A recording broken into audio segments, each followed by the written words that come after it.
우리에게 주시는 하나님의 말씀은 여호수아 1장 12절에서 18절입니다. 여호수아가 또 르우벤 지파와 갓 지파와 므낫세 반 지파에게 말하 이르되 여호와의 종 모세가 너에게 명령하여 이르기를 너희 하나님 여호와께서 너에게 안식을 주시며 이 땅을 너에게 주시리라 하였나니 너희는 그 말을 기억하라. 너희의 처자와 가축은 모세가 너에게 준 요단 이쪽 땅에 머무르려니와 너희 모든 용사들은 무장하고 너희의 형제보다 앞서 건너가서 그들을 돕되 여호와께서 너희를 안식하게 하신 것 같이 너희의 형제도 안식하며 그들도 너희 하나님 여호와께서 주시는 그 땅을 차지하기까지 하라. 그리고 너희는 너희 소유지 곧 여호와의 종 모세가 너희에게 준 요단 이쪽 해돋는 곳으로 돌아와서 그것을 차지할지니라. 그들이 여호수아에게 대답하여 이르되 당신이 우리에게 명령하신 것은 우리가 다 행할 것이요 당신이 우리를 보내시는 곳에는 우리가 가리이다. 우리는 범사에 모세에게 순종한 것 같이 당신에게 순종하려니와 오직 당신의 하나님 여호와께서 모세와 함께 계시던 것 같이 당신과 함께 계시기를 원하나이다. 누구든지 당신의 명령을 거역하며 당신의 말씀을 순종하지 아니한 자는 죽임을 당하리니 오직 강하고 담대하소서. 아멘. 오늘도 거룩한 주님의 날 함께 예비한 우리 사랑하는 성도 여러분들에게 하나님의 사랑과 은혜가 충만하시기를 주의 이름으로 축복합니다. 제가 오래전에 청소년 사역을 할 때 어떤 모임에서 그 주제가 부모님을 무엇으로 기쁘게 할 것인가 라는 그런 주제를 가지고 청소년들과 함께 대화를 한 적이 있습니다. 그래서 서로 돌아가면서 이렇게 대화를 했는데 다 각자 다르더라고요. 무엇으로 부모님을 기쁘게 했나 했더니 어떤 학생은 저는 말을 잘 들어요 이러는 사람이, 그러니까 부모님이 엄청 좋아하더라고요. 또 어떤 학생들은 저는 제 용돈을 가지고 부모님 앞에 선물을 사드려요. 그러니까 부모님이 굉장히 기뻐하더라고요. 또 어떤 학생은 저는 부모와 어떤 약속을 하면 끝까지 잘 지켜요. 그랬더니 부모가 엄청 기뻐하더라. 뭐 이렇게 학생들마다 다 다르게 대답을 하더라고요. 그런데 한편으로 어떤 학생은 저는 부모님을 기쁘시게 한 적이 없어요. 그렇게 말하는 학생도 있었어요. 그래서 부모님이 뭐 하라고 그러면은 저는 청개구리처럼 꼭 반대로만 살았어요. 그리고 괜히 신경질도 많이 내고요. 괜히 밥 투정도 하고요. 저는 부모께 아무 필요가 없는 것 같아요. 하고 얼굴이 굉장히 침묵하면서 고민을 하는 그런 학생들도 있었습니다. 그때도 그 모습이 생각나고 지금도 그런데 저는 그때 그런 생각이 났어요. 그렇다. 우리도 마찬가지겠다. 하나님과 우리와의 관계에서 하나님을 기쁘시게 하는 그런 삶을 살고 있는가? 예수님을 통해서 구원을 베풀어 주셨는데 나는 과연 하나님을 기쁘시게 하는 삶을 살고 있는가? 부모님이 자식한테 뭘 주면은 그렇게 고맙고 또 주세요, 또 주세요 그러는 모습처럼 나는 하나님 앞에 구원을 받았으면서도 맨날 달라고만 하는 그런 삶은 아닌가? 이런 생각이 이렇게 연관이 되면서 그 시간이 굉장히 유익했고 또 학생들도 그걸 통해서 그러면 어찌할까?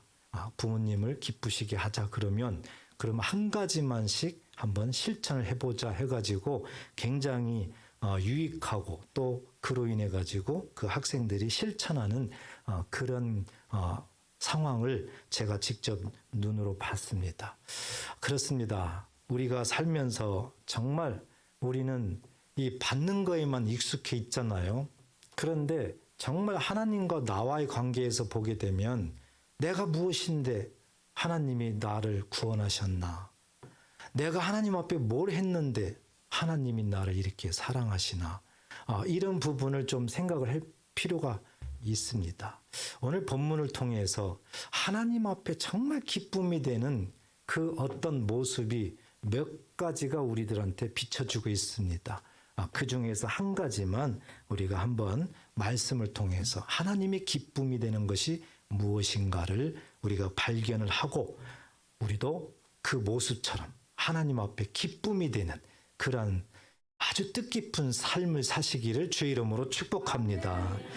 오늘 본문은 우리가 너무 잘 아는 말씀들이죠. 이스라엘 백성들이 이제 홍해를 건너가서 하나님 앞에 40년 동안 이 훈련을 받게 됩니다. 하나님을 더 알 수 있도록. 그래서 광야 40년이라고 합니다. 그런데 그 광야 40년 이제 끝 무렵입니다. 하나님께서는 이제 모세는 가나안 땅에 들어가기를 허락지 않으시잖아요. 그렇지만 모세를 통해서 이제 가나안 땅에 들어가면은 해야 될 일들을 전부 다시 가르쳐 줍니다. 자, 중요한 것은 요단강을 건너가는 것인데요. 우리가 지난 시간에 봤더니 요단강 건너가기 전에 뭘 준비하라고 그랬습니까? 양식을 준비하라 그랬죠. 양식을. 그래서 이 양식이 육의 양식이 있고 영의 양식이 있었어요. 우리가 그 부분을 제 마음에 잘 담았습니다. 자, 그러고 난 다음에 여호수아가 또 무슨 말을 하게 되는데 그게 오늘 제 본문 말씀이에요. 여호수아가 이 요단강을 건너기 전에 이 12절에 보니까 루벤 지파와 갓 지파와 므낫세 반 지파에게 말을 하게 됩니다. 그러니까 양식을 준비하라 이 말씀을 마치고 나서 이 루벤, 갓, 므낫세 반 지파에게 말을 하게 됩니다. 이 루벤이나 갓이나 이 사람들은 누굽니까? 야곱의 자녀들이죠. 야곱의 자녀 12지파 중에 한 지파씩입니다. 그리고 이 므낫세는 원래 야곱이 아니라 요셉이 아버지예요. 요셉이. 그런데 나중에 야곱이 죽기 전에 축복을 할 때 이 요셉의 두 아들 에브라임과 므낫세를 내 아들로 삼으리라 해가지고 야곱 지파에 이제 들어가게 됩니다. 그리고 므낫세 반 지파는 별도로 또 지파가 있는 것이 아니라 므낫세의 지파의 일부입니다. 일부. 그래서 므낫세 지파 일부가 므낫세 반지파다 이렇게 성경은 말을 하고 있지요. 그래서 이 반지파 두 지파 반지파에게 여호수아가 말을 하게 되는 장면이 오늘 우리가 읽었던 이 본문의 내용입니다. 그 내용을 보게 되면 13절에 여호와의 종 모세가 너에게 명령하 이르기를 너희 하나님 여호와께서 너에게 안식을 주시며 이 땅을 너에게 주시리라 하였나니 너희는 그 말을 기억하라. 무슨 말인가 기억을 시키고 있어요.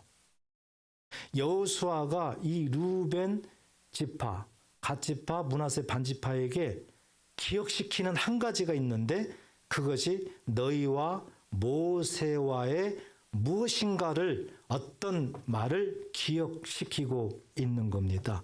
그래서 그 내용이 뭔가 이렇게 봤더니 14, 15, 16 쭉 우리가 읽었던 그 내용을 기억시키고 있었더라는 겁니다. 자, 그러면 우리가 우선 오늘 마음속에 담아야 되는 그 사람들이 있는데 바로 루벤 지파, 갓 지파, 므낫세 반 지파입니다. 이들의 모습을 우리가 잘 조명을 해야 됩니다. 그리고 이들의 모습을 통해서 하나님이 우리에게 약속하신 그 어떤 말씀들을 기억하게 하고 또 우리에게 어떤 교훈을 주고 있기 때문에 우리는 하나님을 믿고 예수님을 믿기 때문에 그 말씀 따라 살아야 될 줄 믿습니다. 그러면 가장 먼저 모세하고 루벤 지파, 갓 지파, 므낫세 반 지파 사이에 무슨 일이 있었을까? 무슨 약속을 하셨길래 이렇게 여호수아가 기억시키고 강조하고 있는가? 그 현장으로 우리가 가봐야 됩니다. 그래서 약 지금으로부터 한 3420년 전에 일어난 일이지만 이 현장으로 우리가 가봐야 됩니다. 민수기 32장 16절에 보면 이제 요단강을 이제 건너서 이렇게 가나안 땅을 정복하고 이렇게 해야 되는데요. 이 광야 40년 동안을 가만히 보십시오. 참 험하고 험한 그런 삶이었습니다. 어찌 보면은 이 출애굽해서 한 열흘만 가면은 가나안 땅에 도착할 수 있는 그러한 길입니다. 그런데 40년 동안을 그러한 이 거리나 여러 가지가 그런데도 40년 동안 돌아다녔다는 것은 한번 상상해 보면 얼마나 고생을 많이 했는가를 알 수가 있는 거죠. 이 광야는 우리들의 인생길을 의미하기도 합니다. 우리들의 삶도 각자 다 다르잖아요. 어떤 분들은 물론 부귀영화를 누리면서 살 수도 있겠지만 그렇다고 해가지고 항상 기쁘고 감사한 삶을 사느냐? 그럴 수 없어요, 인생은. 그러니까 인생은 고난의 길이 참 많습니다. 그래서 광야의 그런 삶이라고도 얘기를 하죠. 이스라엘 백성들이 그런 삶을 죽었어요. 마지막 광야 그 요단강 건너기 직전에 또 보니까 부모들은 다 죽었네. 광야에서 부모들은 다 죽었어요. 광야에서 태어난 자녀들만 남아있는 거죠. 오직 여호수아와 갈렙만 빼고는 다 2세대만 요단강에 건너가기 직전에 다 생존하고 있었던 거죠. 그만큼 그 고난의 삶, 많은 어려움이 이 40년 동안 있었다는 겁니다. 자, 이때 하나님께서 이제 갈 길을 쭉 인도하시면서 그들이 돌아다니는 요단강 그 동쪽에 아무 데나 막 갈 수가 없는 거예요. 왜냐하면은 조그마한 나라들이 너무 많아요. 그래서 뭐 모압도 있고 암몬도 있고 아모리도 있고 바산도 있고 막 그런 데가 많거든요. 쉽게 가려면은 좋은 길로 가야 되는데 못 가게 막아요. 그러니 어떻게 해요? 그래서 하나님이 또 허락지 않아요. 다른 길로 가라. 지나가라. 그런데 하나님께서 유난히 이스라엘 백성들에게 허락해서 점령한 그런 땅이 있어요. 거기가 바로 동쪽의 아모리 왕 바산. 그 다음에 또 어디에 있어요? 바산 또 옥. 그죠? 그러니까 아모리와 바산 여기를 하나님이 허락하셔가지고 여기는 이스라엘 백성들한테 점령하게 하셨어요.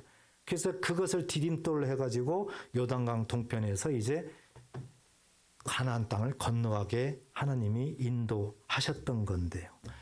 자, 그런데 여기에서 어떤 지파가 이제 등장을 합니다. 그게 바로 루벤 지파, 갓 지파, 므낫세 반 지파예요.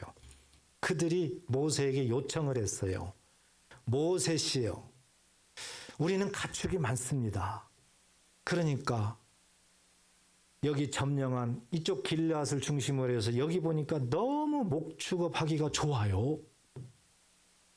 이 땅을 우리한테 주세요. 우리는 건너가고 싶지 않아요. 우리는 그냥 요단강 안 건너가고 여기에서 살고 싶어요. 이렇게 모세에게 또 제사장들에게 요청했던 그 지파가 루벤 지파, 갓 지파, 므낫세 반 지파예요. 그러니까 이 상황만 보면은 얼마나 이기주의예요. 남을 생각하지 않아요. 자기중심주의예요. 그냥 생각하는 것이. 과연 모세가 어떻게 했을까요? 엄청 책망을 했습니다. 그리고 과거를 모세가 또 기억하게 했습니다. 과거를 돌아봐라. 과거를 돌아봐라. 하나님께서 가나안 땅을 너희들에게 주기 위해서 정탐꾼을 보냈을 때를 기억해봐라 하면서 그 과거를, 그래서 과거를 기억해 보니까 12 정탐꾼이 가나안 땅을 정탐하고 왔는데 10지파의 대표들은 엄청 부정적인 보고를 하잖아요. 여호수아와 갈렙만 하나님께서 함께 하시기 때문에 우리는 가나안 땅을 정복할 수 있습니다. 저들은 우리의 밥입니다. 하고 여호수아와 갈렙만 오직 하나님 말씀대로 하나님을 기쁘시게 하는 그런 보고를 했지, 나머지는 엄청난 이스라엘 백성들에게 두려움과 공포를 주는, 낙심시키는 그런 보고를 했습니다. 그 결과 어떻게 됐습니까? 하나님께서 40년 동안 너희들은 훈련을 좀 받아. 그래서 40일 동안 너희들이 정탐했으니까 하루를 1년으로 계산해가지고 40년 동안 받아라. 이래가지고 40년이라는 훈련 시간이 주어졌던 거예요. 자, 이것을 기억하면서 너희들이 또 건너가지 아니하고 너희들만 위해서 요단강 동편에서 이렇게 산다고 하면 또 나머지 이스라엘 백성들한테 낙심시킬 거 아니냐. 얼마나 낙심이 돼서 요단강을 건너가서 가나안 땅을 점령할 수 있겠느냐. 왜 또 너희들이 범죄하려고 하느냐 하고 책망을 엄청 했습니다. 그랬더니 루벤, 갓, 므낫세 반 지파가 거기에서 바로 회개합니다. 바로 회개해요. 그리고 이제 그들이 32장 민수기 32장 16절부터 보니까 그렇게 말을 합니다. 그들이 모세에게 가까이 나와 이르되 우리가 이곳에 우리 가축을 위하여 우리를 짓고 우리 어린 아이들을 위하여 성읍을 건축하고 이 땅에 원주민이 있으므로 우리 어린 아이들을 그 견고한 성읍에 거주하게 한 후에 잘 정착하게 한 후에 우리는 무장하고 이스라엘 자손을 그곳으로 인도하기까지, 그곳은 가나안 땅이죠. 그들의 앞에서 가고 이스라엘 백성들보다 앞에 가겠다는 거죠. 앞에 가고 이스라엘 자손이 각기 기업을 받기까지 우리 집으로 돌아오지 아니하겠사오며 절대 가나안 땅이 다 점령되고 다 전쟁이 끝날 때까지 이곳으로 절대 돌아오지 않겠다. 19절에 보니까 우리는 요단 이쪽 곧 동쪽에서 기업을 받았사오니 그들과 함께 요단 저쪽에서는 기업을 받지 아니하겠나이다. 이렇게 루벤, 갓, 므낫세 반지파 이 두 지파 반이 모세에게 약속을 한 겁니다. 모세에게 약속을 했어요. 그런데 정말 아름다운 광경이 여기에 재현되고 있었어요. 이 두 지파 반이 모세에게 이 동쪽을 우리한테 기업으로 주세요 하고 요청했을 때요. 다른 나머지 지파가 우리 같으면 엄청 싸움 일어났을 거예요. 엄청 치고 패고 하고 뭐 그런 일이 났을 것 같아요. 네가 뭔데, 니네가 뭔데, 니네만 편하려고? 니네는 뭐 아무 피도 안 흘리고 아무 고생도 안 하려고 여기를 차지한다고 뭐 엄청 싸웠을 거예요. 그런데요, 다른 지파는 한마디도 거기에 대해서 반기던 지파가 없어요. 얼마나 멋있습니까? 그 상대방이 그렇게 요구하고 있는데도, 그것이 자기들한테 엄청 관계가 있는데도 한마디도 반대를 안 해요. 정말 아름다운 광경일수. 얼마나 아름다운 광경이에요. 요즘에는 이런 광경이 정말 찾아볼 수 있을까? 그런 생각이 듭니다. 그래서 이 12지파의 그 모습이 요단강을 건너가는 그 상황에서 이렇게 아름다운 광경이 있었구나. 그리고 이 루벤, 갓, 므낫세 반지파 이 두 지파 반이 자기들 어떤 이익을 위해서 이쪽을 차지하고 건너가지 않겠다고 요구했지만 모세가 책망할 때 바로 순종을 함으로 그들의 마음이 바뀌고 오히려 그들이 모세한테 엄청난 약속을 하게 됩니다. 그 약속을 보니까 뭐였습니까? 우리가 무장하겠다. 그리고 앞서가겠다는 거예요. 여러분, 앞서간다는 것을 한번 전쟁에서 생각을 해보세요. 가나안 땅은 전쟁해가지고 빼앗는 땅입니다. 그런데 거기에 원주민들이 다 있어요. 만약에 앞장서서 간다는 얘기는 뭡니까? 가장 죽을 수 있는 확률이 가장 많죠. 어떻게 보면 총알바지가 될 수도 있어요. 언제 죽을지 모릅니다. 그런데 오히려 이들은 회개하고 가장 앞서가겠다. 그리고 가나안 땅 다 점령할 때까지 절대 돌아오지 않겠습니다. 끝까지 거기에서 목숨을 걸고 가나안 땅을 점령하는데 앞장서겠습니다. 그리고 가나안 땅에 있는 어떤 기업도 절대 받지 않겠습니다. 그러니까 완전히 그냥 나머지 이스라엘 지파를 위해서 완전히 희생하겠다. 완전히 헌신하겠다. 이겁니다. 한번 생각해 보세요. 이게 인간으로서 가능할 수 있을까? 나라면 그렇게 할 수 있을까? 아니, 뻔히 가나안 땅에 들어가면 그 원주민들과 싸워야 되고 엄청 힘든 상황이 재현될 텐데, 그리고 모세와 약속하기를 그 가나안 땅으로 들어가면 너희들 기업은 없다. 분명히. 그렇기 때문에 아무것도 차지할 게 없어요. 땅 한 평도 못 차지해요. 가나안 땅에 들어가면. 그런데 내가 그렇다고 해가지고 가서 맨 앞에 가서 싸워? 이건 말이 안 돼. 안 돼. 그럴 거 아닙니까? 여러분들은 어떻게 한번 그 당시의 사람이라면 어떻게 하겠어요?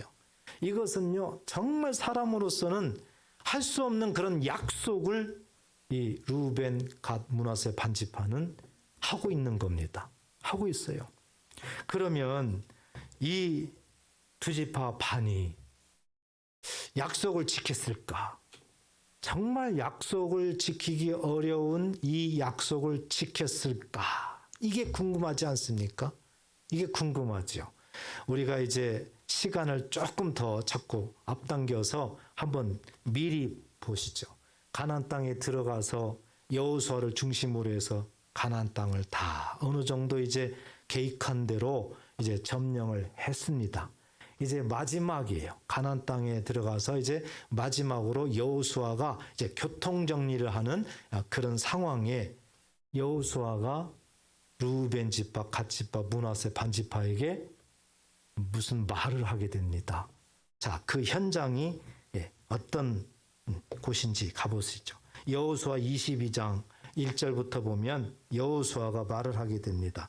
그때 여호수아가 루벤 사람과 갓 사람과 므낫세 반지파를 불러서 그들에게 이르되 여호와의 종 모세가 너희에게 명령한 것을 너희가 다 지키며 내가 너희에게 명령한 모든 일에 너희가 내 말을 순종하여 오늘까지 날이 오래도록 너희가 너희 형제를 떠나지 아니하고 오직 너희 하나님 여호와께 명령하신 그 책임을 지키도다. 약속 지켰습니까? 안 지켰습니까? 지켰어요. 끝까지 지켰어요.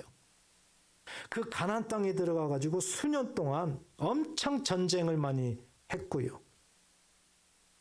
정말 죽음을 무릅쓰고 목숨을 내걸고 그들은 모세와 약속했다는 얘기는 하나님과 약속했다는 얘기겠죠. 하나님과 약속한 그 한 가지를 빠짐없이 다 지켰습니다. 이 두 지파 반은 완전하게 지키고 이제 임무를 완수를 한 것입니다. 그리고 4절에 보니까 이제는 너희 하나님 여호와께서 이미 말씀하신 대로 너희 형제에게 안식을 주셨으니 이 안식은 이 가나안 땅을 의미하게 됩니다. 영적 안식의 땅이에요. 그래서 이제 그 가나안 땅을 이제 정복하게 하고 나머지 지파 형제들도 안식을 누리게 한 겁니다. 그런즉 이제 너희는 여호와의 종 모세가 요단 저쪽에서 너희에게 준 소유지로 가서 너희의 장막으로 돌아가라. 완전하게 약속을 지키고 임무 수행하고 여호수아로부터 이제 다시 돌아가라 하고 그들의 명령을 하게 되는 겁니다. 여러분, 오늘 이 루벤 지파, 갓 지파, 므낫세 반지파를 통해서 하나님께서 우리에게 계속 각자에게 말씀을 하고 있는 겁니다. 하나님께서 이 약속이라는 단어를 우리들에게 떠올리게 만드는 거예요. 약속한 그 하나하나를 지키기 위해서 이 두 지파 반은요, 목숨을 걸었어요. 목숨을. 죽으면 죽으리다. 약속을 지키기 위해서요. 그래서 이들은 가장 앞장서서 희생을 합니다. 이 나머지 지파를 위해서 아주 헌신을 하게 되는 겁니다. 그 가나안 땅에 있는 많은 좋은 것들을 하나도 취하지 않아요. 모든 걸 내려놓고요. 그들은 무조건 약속을 지키기 위해서 끝까지 임무 수행을 한 겁니다. 바로 이 모습. 끝까지 약속한 그 약속을 지키는 이 모습. 하나님께서 기뻐하신다. 하나님께서 이 약속을 지키는 그 모습을 보고 기뻐하신다. 이것을 우리들에게 조명을 해주고 있는 겁니다. 이 두 지파 반은요, 절대 처음과 끝이 변하지 않았어요. 물론 처음에는 인간적으로 자기중심으로 이기적으로 생각해서 우리는 건너가지 않고 싶어요. 그냥 이 땅만 주세요. 여기서 잘 살게요.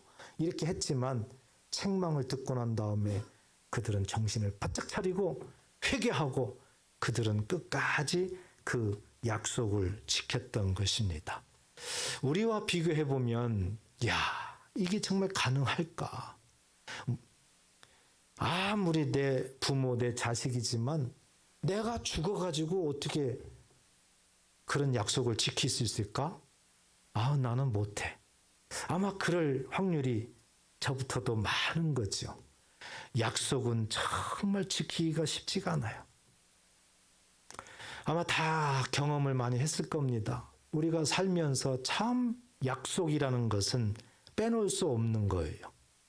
하루에도 수없이 약속할 수도 있고 누군가 나에게 약속할 수도 있고 그런 모습이겠죠. 그런데 정말 약속 지킨다는 것은 이건 보통 일이 아닌 겁니다. 그렇겠죠. 물론 좋을 때는 약속 지켜요. 기분 좋을 때, 잘 나갈 때, 뭐 그럴 때는 약속 지켜요. 얼마나 지키기 좋아요. 그런데 문제는 어려울 때, 내가 힘들 때, 내가 죽을 것 같을 때, 내가 정말 이 경제적으로 어떤 방법이 없어요. 해결점이 안 나와요. 죽고 싶어요. 이런 상황에 무슨 약속, 그게 뭐가 중요해서 이것이 우리의 인생일 수가 있습니다. 그런데 성경에서도 하나님의 사람들도 보니까 그래요. 우리가 너무 잘 아는 이 야곱도요. 그렇더라고요. 야곱도 자기 삼촌 라반 집에 갈 때에 어느 장소에서 밤이 돼서 그가 돌베개를 자고 잠을 잘 때에 엄청난 꿈을 꿨어요. 하나님을 바라봤어요. 하늘에서 사닥다리가 내리고 천사들이 오르락내리락 하고 하나님의 음성이 들리고 야곱을 축복하는 상상할 수 없는 그런 현장 체험을 했어요. 그래서 너무 기쁜 거예요. 너무 감사한 거예요. 어떻게 주체할 수가 없어요. 그래서 일어나서 그가 배웠던 그 돌에 기름을 바르고 거기다가 돌을 세워요. 그리고 여기가 하나님의 집이구나. 그 이름을 베델이라. 그래서 하나님 앞에 서원도 합니다. 내가 다시 이곳으로 돌아오게 해주신다면 하나님 앞에 11조 드리고 막 약속을 합니다. 약속을 해요. 시간이 지났어요. 20년이 지났습니다. 다시 돌아옵니다. 돌아왔어요. 그러면은 그 약속대로라 그러면은 이 베델로 와가지고 하나님 앞에 또 감사하고 해야 되잖아요. 약속을 지켜야 되잖아요. 그런데 중간에 세겜 땅에서 머물러 버리는 거예요. 세겜 땅에서 세상을 바라보는 거예요. 자식들이 자꾸 이상한 일 벌이는 거예요. 그래서 세겜 땅의 사람들하고 불화가 일어나고 어려움을 겪는 겁니다. 하나님과 약속을 잃어버려요. 하나님과 약속을 전혀 뒷전으로 하고 거기에서 세상과 싸우는 거예요. 그런데 하나님이 그것을 그냥 넘어가지 않고 야곱을 깨닫게 해요. 그래서 결국 야곱이 베델로 돌아가서 하나님 앞에 제단을 쌓으며 그 약속을 지키는 겁니다. 이렇게 약속은 참 어려워요. 이것은 그나마 큰 복이에요. 우리가 신약성경의 사도행전 5장 보면 아나니아와 삽비라 부부를 발견할 수가 있습니다. 초대교회이기 때문에 정말 어려운 환경이에요. 신앙생활하기가 정말 어려운 환경인데요. 반면에 굉장한 성령 충만한 시대였습니다. 여러분 어려울 때가요. 더 성령 충만해요. 잘 나가고 등이 따뜻하고 배가 부르고 그러면 하나님 잘 안 찾아요. 하나님을 잘 의지하지 않아요. 그런데 그 초대교회 때 목숨 걸고 예수 믿는 그 시대였습니다. 얼마나 하나님을 의지하고 예수를 믿으려고 그들은 목숨까지도 내놔. 그런데 성령 충만해요. 그들의 마음은 뜨겁습니다. 그래서 초대교회는요, 네 거 내 것이 없었어요. 다 내놓고 거기에서 함께 공유하고 함께 쓰고 그랬습니다. 굉장히 아름다운 모습이었어요. 아나니아와 삽비라도 역시 자기 재산을 다 팔아가지고 하나님 앞에 드리겠나이다 약속했어요. 그런데 진짜 재산이 팔렸네요. 시간이 지났네요. 그러면 자기가 약속한 것을 그대로 지켜야 될 거 아닙니까? 그런데 마음이 바뀌었어요. 왜요? 그놈의 욕심이 들어갔어요. 그래서 일부를 숨겼습니다. 판 것이 전부 이겁니다. 일부를 숨겼어요. 그런데 성령께서 베드로에게 가르쳐 줬어요. 저가 거짓말한다. 속인다. 그래서 베드로가 말한 대로 그들의 최후 말로가 이상하게 됐습니다. 어떻게 됐어요? 둘 다 죽었어요. 약속 지키기가 참 어려워요. 우리들의 생활에. 이 욕심 때문에 정말 약속 지키기가 어렵습니다. 누구하고 약속을 해도요. 내 속에 욕심이 등장하게 되면 생각이 달라지거든요. 그래서 우리나라도 그런 속담 있잖아요. 화장실에 들어갈 때하고 나올 때하고 생각이 다르다고. 정말 약속 지키기가 어려운 것이 우리 인생입니다. 오래전에 목회자들 모임이 있어서 거기에 참석한 적이 있었는데 거기에서도 참 많은 간증들을 서로 이렇게 합니다. 목회자들. 그중에 정말 그분이 눈물을 흘리면서 고난당한 그 하나를 이 말씀을 이렇게 소개를 하더라고요. 지방의 어느 교회 목사님인데요. 어느 날 어느 집사님이 찾아왔대요. 어디 집사님이더래요. 그래서 그 집사님이 너무 얼굴이 해같이 빛나고 성령 충만하고 막 그렇더래요. 그래서 와서 얘기를 하더래요. 목사님, 제가요 꿈을 꿨는데요. 이쪽으로 제가 이사를 왔거든요. 그래서 교회를 어디 다닐까 하고 하나님 앞에 기도하다가 꿈을 꿨어요. 그런데 교회를 저한테 보여줬어요. 너무 아름다운 거예요. 그리고 목사님 얼굴도 보였다는 거예요. 목사님 얼굴도. 그래서 너무 좋고 기쁘고 그래서 그 다음날 바로 찾아다녔대요.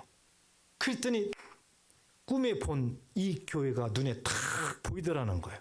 그래서 지금 찾아 들어오니까 목사님 얼굴 보니까 목사님 얼굴도 꿈에 본 그 모습이더라는 거예요. 그러면서 할렐루야 할렐루야 얼마나 목사님 손을 붙잡고 막 이렇게 뛰면서 거기에서 목사님 제 일생 앞으로 여기에서 목사님 도우면서 신앙생활 잘 하겠습니다. 열심히 성도들에서 기도하겠습니다. 어떤 일이 있어도 정말 목사님을 위해서 기도하면서 승리하겠습니다. 막 약속하더래요. 그러면서 교회 어려움이 있으면은 제가 또 감당하겠습니다. 뭐 알아서 약속하더래요. 그래서 목사님이 자기도 모르게 그게 믿어졌다네요. 자기도 모르게 믿어졌대요. 그것을 후회하더라고요. 그것을. 그래서 뭘 이 목사님이 눈물을 흘리면서 말을 했나 봤더니요. 한 1년쯤 됐답니다. 1년. 보니까 신앙생활을 진짜 잘하더래요. 그분이 와가지고. 뭐 봉사도 잘하고 뭣도 잘하고. 그래가지고 이제 새해가 들어가면 이제 직분을 뭐 세우고 또 사역을 담당시키고 하잖아요. 그래서 그분을 봤을 때 주일학교 교사하면 참 좋겠다. 저분이 주일학교 교사하면 참 여러 가지 교회에 유익하겠다 해가지고 이제 그 집사님을 주일학교 교사로 세웠대요. 주일학교 교사로. 그랬더니 그 다음 날부터 인상이 바뀌더래요. 얼굴이 바뀌더래요. 얼굴이. 그렇게 웃고 기쁘게 이렇게 했던 분이 그 다음부터는 샥 바뀌어가지고 그냥 뭐 밟은 것처럼 그러고 돌아다니더래요. 그러더니 며칠 지나니까 교회 안 나오겠다고 딱 통보를 하더라는 거예요. 그래서 목사님이 깜짝 놀래가지고 왜 그러시냐고, 뭐 때문에 그러시냐고 그랬더니 이분이 그러더래요. 목사님, 제가 그렇게 가볍게 보이시나요? 하면서 아니 어떻게 저한테 주일학교 교사를 하라고 그러세요? 목사님이 당황한 거예요. 주일학교 교사요? 얼마나 귀한 직분인데요. 목사님, 그건 할 사람이나 하지요. 저 같은 사람이 어떻게 주일학교 교사를 해요? 차라리 교회 큰 일을 맡기시든지 뭐 회장을 시키든지 뭐 이렇게 해야지 저한테 뭐 이래요? 하면서 아이 나 이 교회 못 다니겠네 하고 교회를 나가버리더래요. 이걸 얘기하면서 울어요. 심각했습니다 우리. 그러면서 그분이 그러는 거예요. 아니 그러면 꿈 꿔가지고 하나님이 이 교회다. 목사 얼굴까지 보여주고 그때 그래서 찾아와가지고 그렇게 약속을 해놓고 그러면 그것은 무슨 약속인데 1년밖에 안 됐는데 또 교회를 나간다고? 그러면은 하나님의 약속을 지키는 건가? 아니면 자기 생각, 자기 뜻을 지키는 건가? 하면서 이분이 그분을 믿고 1년 동안을 목회했던 여러 가지를 소개하면서 울더라고요. 제가 사람을 믿어서 이렇게 됐습니다. 하면서요. 그래서 저희들도 그것이 전혀 어색한 말이 아닙니다. 목회자들도. 다 경험을 하는 거거든요.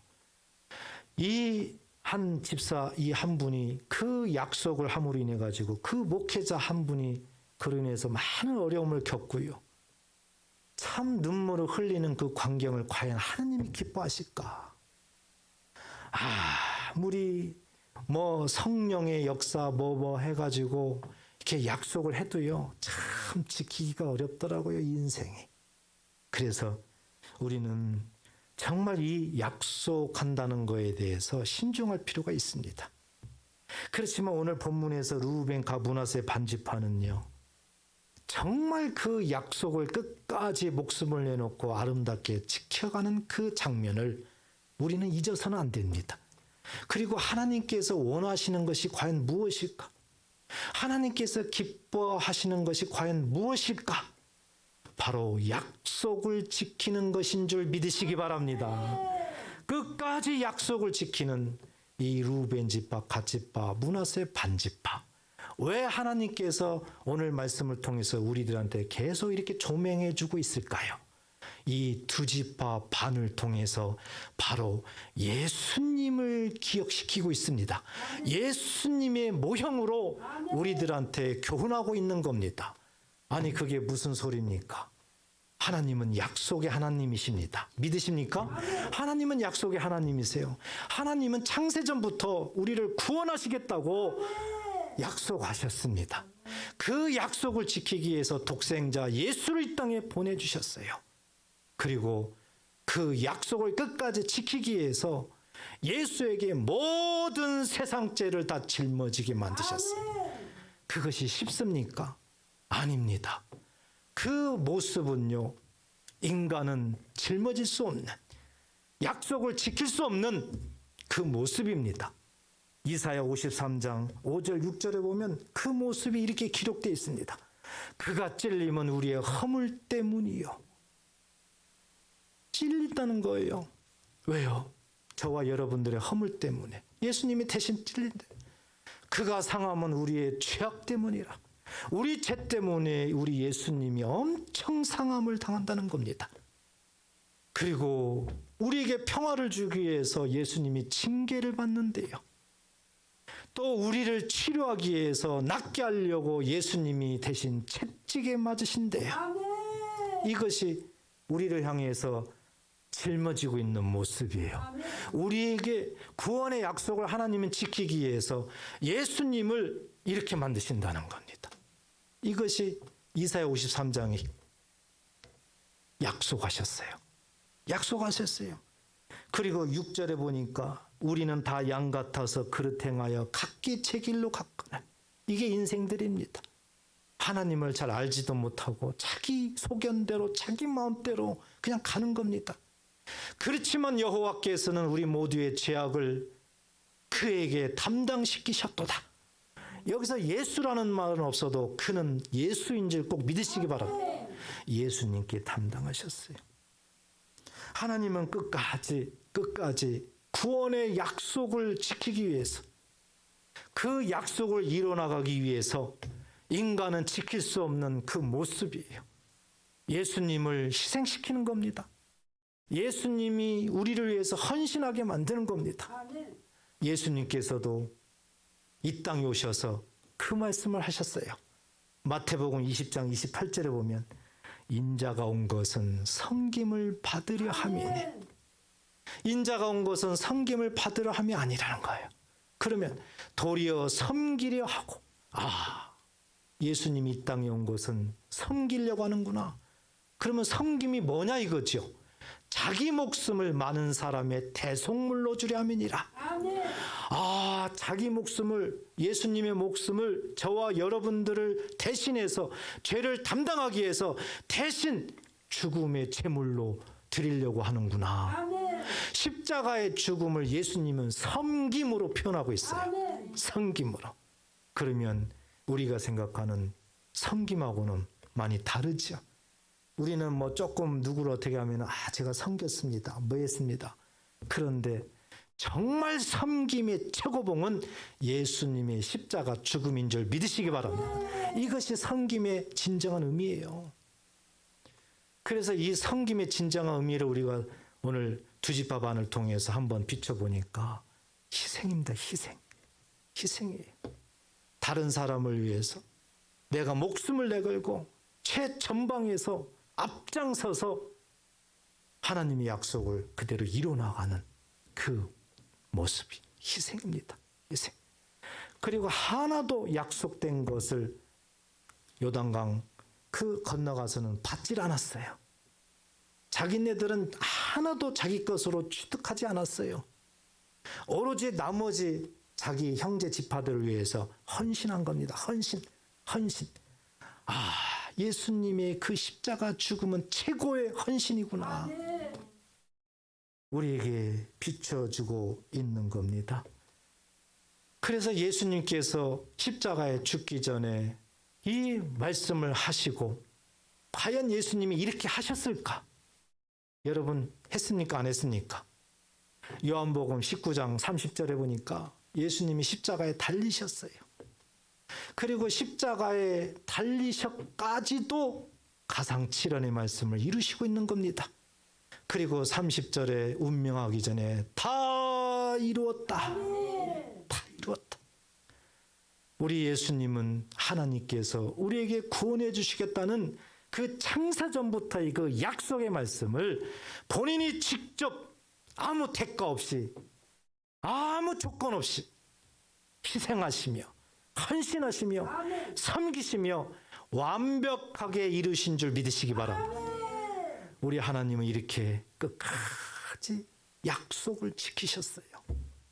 왜 이렇게 루벤 지파, 갓 지파, 므낫세 반 지파의 그 약속을 계속 비춰주면서 그렇게 약속을 지키는 자를 통해서 하나님은 기쁨이 된다고 말씀하셨을까? 바로 하나님이 약속의 하나님이셨구나. 약속의 하나님이시기 때문에 하나님이 그러셨구나. 하나님은요, 저와 여러분들을 통해서 기쁨 얻기를 원합니다. 그래서 이미 우리들에게 기쁨을 주신 거예요. 기쁨을. 이사야 64장 4절에 보면 헵시바라는 단어가 나오는데, 이스라엘 백성들한테 내가 너희를 헵시바라 칭하노라. 헵시바를 줬다는 거죠. 헵시바라는 뜻은 나의 기쁨이 너에게 있다. 이미 하나님의 기쁨이 우리에게 있다는 겁니다. 하나님의 기쁨을 이미 우리는 받은 줄 꼭 믿으시기 바랍니다. 사랑하는 여러분, 비록 참 험난한 세상, 거짓이 아주 만연된 그런 세상이잖아요.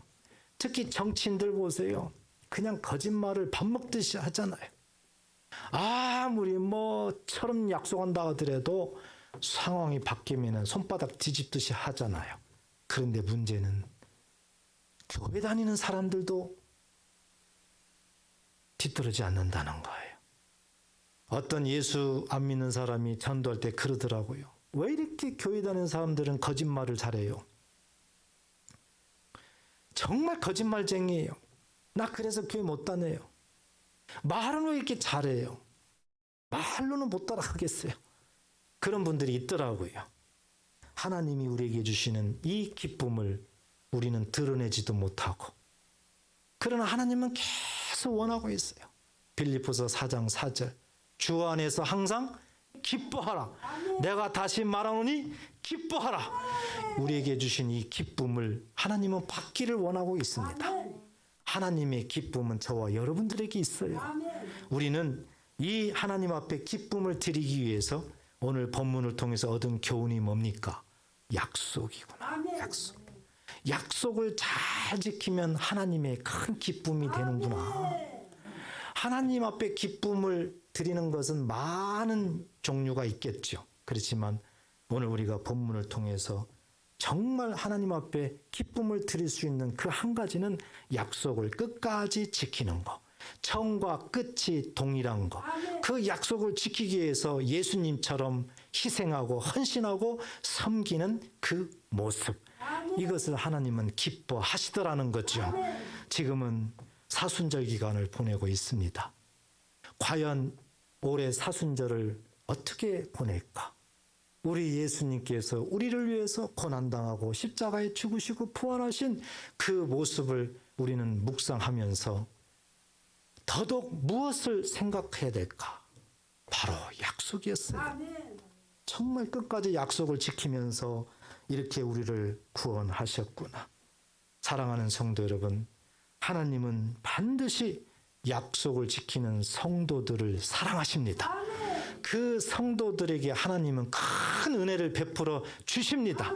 이미 하나님의 기쁨을 우리에게 이미 주셨기 때문에, 예수님을 통해서 이미 완성시켰기 때문에 우리가 하나님 앞에 기쁨이 되는 그 하나님 앞에서 하신 약속, 그 어떤 약속이든지 간에 우리가 끝까지 희생하면서까지라도 지킨다면 반드시 하나님께서는 약속하신 복을 우리에게 베풀어 주시고 또한 누리게 하시고 많은 사람들한테 기쁨을 선물할 수 있는 그런 하나님인 줄 꼭 믿으시고 지금부터라도 약속을 잘 지켜서 하나님의 기쁨이 되는 저와 여러분 되시기를 주의 이름으로 축복합니다.